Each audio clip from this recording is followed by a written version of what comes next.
ನಮಸ್ಕಾರ ಎಲ್ಲರಿಗೂ. ನಾನು ನಿಮ್ಮ ಪ್ರೀತಿಯ ರಾಯಚೂರು ಹುಡುಗಿ. ತಮಗೆಲ್ಲರಿಗೂ ಅಮ್ಮಮ್ಮ ಅಡುಗೆ ಮನೆ ಯೂಟ್ಯೂಬ್ ಚಾನಲ್ಗೆ ಸ್ವಾಗತ ಸುಸ್ವಾಗತ. ಇವತ್ತಿನ ಸ್ಪೆಷಲ್ ರೆಸಿಪಿ ಏನಪ್ಪ ಅಂದರೆ, ನಾರ್ಮಲ್ ಆಗಿ ಬದನೆಕಾಯಿಯಿಂದ ಎಣ್ಣೆಗಾಯಿ ಮಾಡ್ಬೋದು, ಅಥವಾ ಬದನೆಕಾಯಿ ಫ್ರೈನ ಮಾಡಿಕೊಂಡು ತಿನ್ಬೋದು, ಅಥವಾ ಹೋಳುಗಾಯಿನ ಮಾಡ್ಬೋದು. ಆದರೆ ಇವತ್ತು ನಾನು ಮಾಡ್ತಿರುವಂಥ ರೆಸಿಪಿ ಬಂದು ದಹಿ ಬೈಗನ್ ಅಂತ, ಅಂದರೆ ಮೊಸರಿಂದ ಬದನೆಕಾಯಿನ ಯಾವ ರೀತಿ ರೆಸಿಪಿನ ಮಾಡ್ಬೋದು ಅಂತ ನೋಡ್ಕೊಂಡು ಬರೋಣ. ಮೊದಲಿಗೆ ಈ ರೆಸಿಪಿನ ಮಾಡಲಿಕ್ಕೆ 3 ಮೀಡಿಯಮ್ ಸೈಜಷ್ಟು ಬದನೆಕಾಯಿನ ತೊಗೊತಾ ಇದ್ದೀನಿ.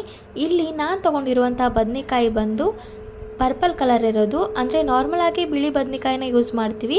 ಆದರೆ ಈ ರೆಸಿಪಿನ ಮಾಡಲಿಕ್ಕೆ ನಾನು ಪರ್ಪಲ್ ಕಲರಲ್ಲಿರುವಂತಹ ಬದನೆಕಾಯಿನ ಯೂಸ್ ಮಾಡ್ತಾ ಇದ್ದೀನಿ. ಇದೇ ಬದನೆಕಾಯಲ್ಲಿ ದೊಡ್ಡ ಸೈಜಲ್ಲೂ ಬರುತ್ತೆ, ಅದನ್ನು ನೀವು ಒಂದು ಬಳಸ್ಕೊಂಡ್ರೆ ಸಾಕಾಗುತ್ತೆ. ಅದು ಇಲ್ಲದೆ ಇರೋ ಕಾರಣ ನಾನು ಚಿಕ್ಕದಾಗಿರುವಂಥದ್ದು, ಮೀಡಿಯಮ್ ಆಗಿರುವಂಥದ್ದು 3 ಬಳಸ್ಕೊತಾ ಇದ್ದೀನಿ. ನೋಡಿ, ಈ ರೀತಿಯಾಗಿ ರೌಂಡ್ ಆಗಿ ಕಟ್ ಮಾಡ್ಕೋಬೇಕು. ಕಟ್ ಮಾಡುವಾಗ ಅದನ್ನು ನೀರಲ್ಲಿಟ್ಟಿದ್ದು ಏನಕ್ಕೆ ಅಂದರೆ, ಬದನೆಕಾಯಿ ಆಗಿರ್ಬೋದು, ಆ್ಯಪಲ್ ಆಗಿರ್ಬೋದು, ಕಟ್ ಮಾಡಿದ ತಕ್ಷಣ ಅದು ಕಪ್ಪಾಗಲಿಕ್ಕೆ ಸ್ಟಾರ್ಟ್ ಆಗುತ್ತೆ. ಅದು ಆಗಬಾರ್ದು ಅನ್ನೋ ರೀಸನ್ಗೆ ನೀರಲ್ಲಿಟ್ಟಿದ್ದು. ಅದಾದಮೇಲೆ ನೋಡಿ, ಈ ರೀತಿ ಒಂದು ಪ್ಲೇಟ್ನ ತೊಗೊಂಡು ಆ ಪ್ಲೇಟಲ್ಲಿ ಕಟ್ ಮಾಡಿರುವಂಥ ಎಲ್ಲ ಬದನೆಕಾಯಿನ ಹಾಕಿ ಅದಕ್ಕೆ 1 ಟೇಬಲ್ ಸ್ಪೂನಷ್ಟು ಎಣ್ಣೆನ ಹಾಕ್ಕೊಂಡು, ರುಚಿಗೆ ತಕ್ಕಷ್ಟು ಉಪ್ಪು, ಸ್ವಲ್ಪ ಚಿಟಿಕೆಯಷ್ಟು ಅರಿಶಿಣ, ಹಾಗೆ ಅಚ್ಕಾರದ ಪುಡಿನ ಹಾಕ್ತಾಯಿದ್ದೀನಿ. ಎಲ್ಲವನ್ನು ಹಾಕಿ ತುಂಬ ಚೆನ್ನಾಗಿ ಕಲಿಸ್ಕೋಬೇಕು. ಎಲ್ಲ ಮಸಾಲ ಪದಾರ್ಥ ಹಾಗೆ ಬದನೆಕಾಯಿ ತುಂಬ ಚೆನ್ನಾಗಿ ಹೊಂದ್ಕೋಬೇಕು. ಆ ರೀತಿ ಅದನ್ನು ಕಲಿಸ್ಕೋಬೇಕು. ಅದಾದಮೇಲೆ ನೋಡಿ, ಮತ್ತೊಂದು ಕಡೆ ಒಂದು ದೋಸೆ ತವ ಕೂಡ ಕಾಯಲಿಕ್ಕೆ ಇಟ್ಟಿದ್ದೀನಿ. ದೋಸೆ ತವ ಇನ್ನೇನು ಕಾದಾಗಿದೆ ಅಂದಮೇಲೆ ನಾವು ಮುಂಚೆನೇ ಕಲಸಿ ಇಟ್ಕೊಂಡಿರುವಂತಹ ಬದನೆಕಾಯಿನ ಈ ಹಂಚಿನ ಮೇಲೆ ಒಂದೊಂದಾಗೆ ಈ ರೀತಿ ಇಟ್ಕೊತಾ ಹೋಗಬೇಕು. ಇದನ್ನೆಲ್ಲನೂ ಸಹ ಶಾಲೋ ಫ್ರೈ ಮಾಡ್ಕೋಬೇಕು. ಎರಡೂ ಕಡೆ ತುಂಬ ಚೆನ್ನಾಗಿ ಬೇಯಿಸ್ಕೋಬೇಕು. ಆ್ಯಕ್ಚುಲಿ ಈ ರೆಸಿಪಿನ ನಾನು ಸಹ ಇವತ್ತೇ ಟ್ರೈ ಮಾಡ್ತಿರೋದು. ಹೇಗೆ ಬರುತ್ತೋ ಅಂತ ನನಗೂ ಕ್ಯೂರಿಯಾಸಿಟಿ ತುಂಬಾ ಇದೆ. ಏನಕ್ಕಂದರೆ ಇದು ತುಂಬ ವೈರಲ್ ಆಗಿರುವಂತಹ ರೆಸಿಪಿ.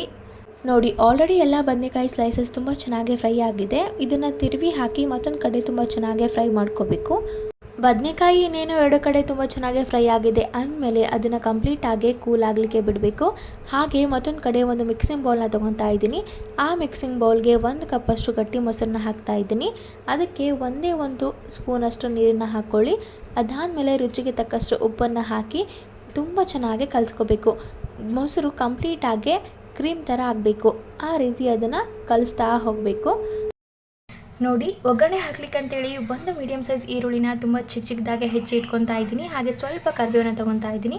ಹಾಗೆ ಒಂದು ಮೆಣಸಿನ್ಕಾಯಿನ ಈ ರೀತಿ ಮುರಿದು ಎತ್ತಿಟ್ಕೋಬೇಕು. ಹಾಗೆ ಸ್ವಲ್ಪ ಜೀರಿಗೆ ಮತ್ತು ಸಾಸಿವೆನ ತೊಗೊತಾ ಇದ್ದೀನಿ. ಅದಾದಮೇಲೆ ನೋಡಿ, ಒಂದು ಚಿಕ್ಕ ಕಡಾಯಿನ ತೊಗೊತಾ ಇದ್ದೀನಿ. ಈ ಕಡಾಯಿನ ತುಂಬ ಚೆನ್ನಾಗಿ ಕಾಯಿಸ್ಕೋಬೇಕು. ಅದಾದಮೇಲೆ 1 ಟೇಬಲ್ ಸ್ಪೂನಷ್ಟು ಎಣ್ಣೆನ ಹಾಕ್ಕೋಬೇಕು. ಎಣ್ಣೆ ತುಂಬ ಚೆನ್ನಾಗಿ ಕಾದಾದಮೇಲೆ ಅದಕ್ಕೆ ಅರ್ಧ ಟೇಬಲ್ ಸ್ಪೂನಷ್ಟು ಜೀರಿಗೆ, ಅರ್ಧ ಟೇಬಲ್ ಸ್ಪೂನಷ್ಟು ಸಾಸಿವೆನ ಹಾಕ್ಕೋಬೇಕು. ಜೀರಿಗೆ ಸಾಸಿವೆ ಚಟಪಟ ಅಂದಮೇಲೆ ಮುಂಚೆನೇ ಕಟ್ ಮಾಡಿ ಇಟ್ಕೊಂಡಿರುವಂತಹ 1 ಒಣಮೆಣಸಿನ್ಕಾಯಿ ಹಾಗೆ ಕರಿಬೇವು ಎಸಳನ್ನು ಹಾಕಿ ತುಂಬ ಚೆನ್ನಾಗಿ ಫ್ರೈ ಮಾಡ್ಕೋಬೇಕು. ಅದಾದಮೇಲೆ ಮುಂಚೆನೇ ಕಟ್ ಮಾಡಿ ಇಟ್ಕೊಂಡಿರುವಂತಹ ಈರುಳ್ಳಿ ಸಹ ಹಾಕಿ ಈರುಳ್ಳಿ ಕಂಪ್ಲೀಟಾಗಿ ಬಾಡೋವರೆಗೂ ಅದನ್ನು ತುಂಬ ಚೆನ್ನಾಗಿ ಫ್ರೈ ಮಾಡ್ಕೋಬೇಕು. ಎಲ್ಲನೂ ತುಂಬ ಚೆನ್ನಾಗಿ ಫ್ರೈ ಆಗಿದೆ ಅಂದಮೇಲೆ 1 ಟೇಬಲ್ ಸ್ಪೂನಷ್ಟು ಅಚ್ಕಾರದ ಪುಡಿನ ಹಾಕ್ಕೋಬೇಕು. ಎಲ್ಲವನ್ನು ತುಂಬ ಚೆನ್ನಾಗಿ ಕಲಿಸ್ಕೊಂಡು ಫ್ಲೇಮ್ನ ಆಫ್ ಮಾಡಿ ಇದು ಸಹ ಕಂಪ್ಲೀಟಾಗಿ ಕೂಲ್ ಆಗೋವರೆಗೂ ಬಿಡಬೇಕು. ಅದಾದಮೇಲೆ ನೋಡಿ, ನಾವು ಮುಂಚೆನೇ ಕಲಸಿ ಇಟ್ಕೊಂಡಿರುವಂತಹ ಮೊಸರಿಗೆ ನಾವು ಫ್ರೈ ಮಾಡಿ ಇಟ್ಕೊಂಡಿರುವಂತಹ ಬದನೆಕಾಯಿನ ಹಾಕಿ ತುಂಬ ಚೆನ್ನಾಗಿ ಕಲಿಸ್ಕೊಂಡು, ಅದಾದಮೇಲೆ ನಾವು ಮಾಡಿರುವಂತಹ ಒಗ್ಗರಣೆನ ಹಾಕಿ ತುಂಬ ಚೆನ್ನಾಗಿ ಕಲಿಸ್ಕೋಬೇಕು. ಈ ರೆಸಿಪಿನ ಮಾಡುವಾಗ ಉಪ್ಪು ಖಾರದ ಮೇಲೆ ಗಮನ ಇರಬೇಕು. ಏನಕ್ಕಂದರೆ ನಾವು ಬದನೆಕಾಯಿ ಫ್ರೈ ಮಾಡುವಾಗ ಉಪ್ಪು ಖಾರ ಹಾಕಿರ್ತೀವಿ, ಮೊಸರನ್ನ ಕಲಿಸುವಾಗ ಉಪ್ಪನ್ನು ಹಾಕಿರ್ತೀವಿ, ಅದಾದಮೇಲೆ ಲಾಸ್ಟಿಗೆ ಒಗ್ಗರಣೆಗೂ ಅಚ್ಕಾರದ ಪುಡಿನ ಹಾಕ್ತೀವಿ. ಸೊ ನೋಡಿಕೊಂಡು ಹಾಕ್ಕೊಳ್ಳಿ. ಟೇಸ್ಟ್ ಮಾಡ್ತಾ ಹಾಕ್ಕೋಬಹುದು. ಈ ರೆಸಿಪಿನ ನೀವು ಅನ್ನ ಜೊತೆ ಆಗಿರ್ಬೋದು, ರೊಟ್ಟಿ ಆಗಿರ್ಬೋದು, ಚಪಾತಿ ಆಗಿರ್ಬೋದು, ಪೂರಿ ಆಗಿರ್ಬೋದು, ಎಲ್ಲದಕ್ಕೂ ಸರ್ವ್ ಮಾಡ್ಬೋದು. ತುಂಬ ಟೇಸ್ಟಿಯಾಗಿರುತ್ತೆ. ತುಂಬ ಚೆನ್ನಾಗಿ ಬಂದಿತ್ತು, ನನಗೂ ತುಂಬ ಇಷ್ಟ ಆಯಿತು.